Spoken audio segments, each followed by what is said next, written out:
Assalamualaikum warahmatullahi wabarakatuh. Perkenalkan, nama saya Inta dari Prodi Pendidikan Bahasa Inggris. Baik, saya akan memaparkan materi tentang visi baru kebudayaan.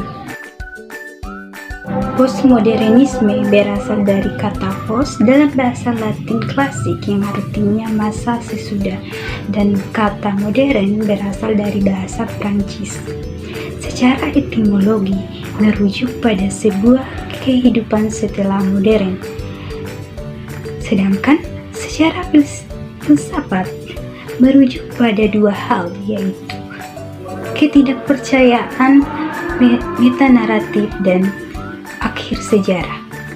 Postmodernisme adalah pandangan yang mengkritik masyarakat modern terhadap kegagalan yang dilakukan dalam semua janji-janjinya.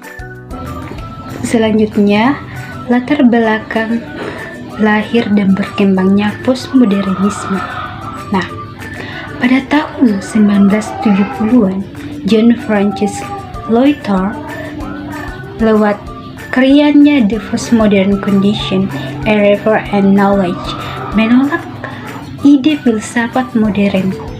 Menurut Luther, aliran modernisme dianggap bergantung dan terpaku pada grand naratif, cerita-cerita besar, dan kemampuan filsafat yang hanya diandalkan akal.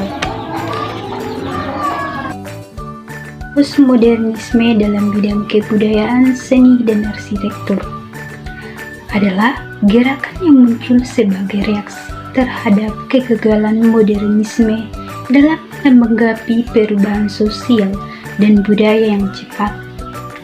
Gerakan ini ditandai dengan penggunaan metafiksi, tema yang tidak dapat diandalkan, refleksivitas diri, intertekstualitas, dan tema yang sering mengkritik otoritas.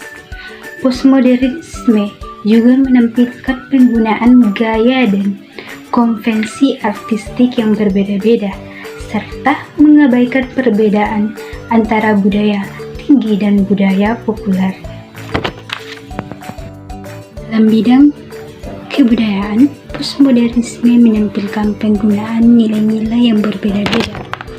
Bukan hanya nilai ilmu pengetahuan saja, tetapi juga menampilkan nilai-nilai yang berpegang teguh pada era modernisme seperti spiritual dan lokalitas.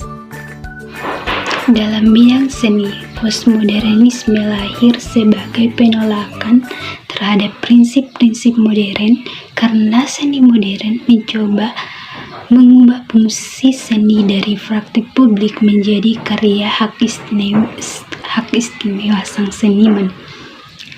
Sementara seni postmodern menyoroti pengalaman individual dan menentang ide-ide yang dianggap universal dalam seni modern. Perbedaan ini mencakup penolakan terhadap narasi tunggal, pembongkaran hierarki artistik, dan penggunaannya. Dalam bidang arsitektur, postmodernisme arsitektur yang tampak tahun 1960 sampai 1970-an nyata dalam desain bentuk-bentuk baru gedung-gedung kontemporer yang tidak sekedar menolak kemurnian gaya dari para arsitektur. Modernis melahirkan dan juga menghidupkan kembali ornamentasi mengharlama. Semua proses berlangsung sebagai realisasi dan merevitalisasi gaya. Keyakinan para arsitek postmodern bahwa arsitek tidak lain dari cara manusia mengonstruksi dan merekonstruksi kehidupannya sehari-hari. Selanjutnya, postmodernisme dalam bidang politik dan hukum. Dalam bidang politik, Penolakan terhadap generasi dalam bidang politik, ideologi liberalisme dan penerapannya dalam demokrasi menurut postmodernisme merupakan jalan memutar yang tujuan akhirnya hanyalah menguburkan individualisme atau paling tidak oligarki dan hegemoni kekuasaan. Bidang hukum, teori-teori hukum kritis menunjukkan tersiras kelas dan seks dari postmodernisme hukum. Menurut pandangan ini, konstitusi dan argumen-argumen pendahulu sesungguhnya tidak menentukan apa yang disebut sebagai objektivitas dan netralitas. Penalaran hukum hanyalah tipuan belaka. Semua keputusan pada dasarnya subjektif dan didorong oleh faktor preferensi dan politik.